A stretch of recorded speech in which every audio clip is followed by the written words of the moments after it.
Yo, this is Dharni. Today I'm going to teach you how to do a very cool beatbox breathing technique. And it goes like this.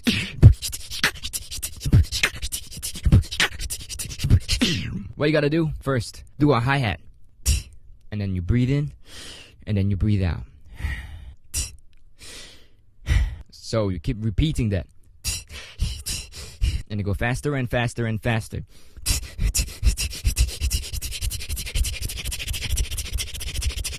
After that, you're gonna put the B's and the K's inside. And then when you put them together,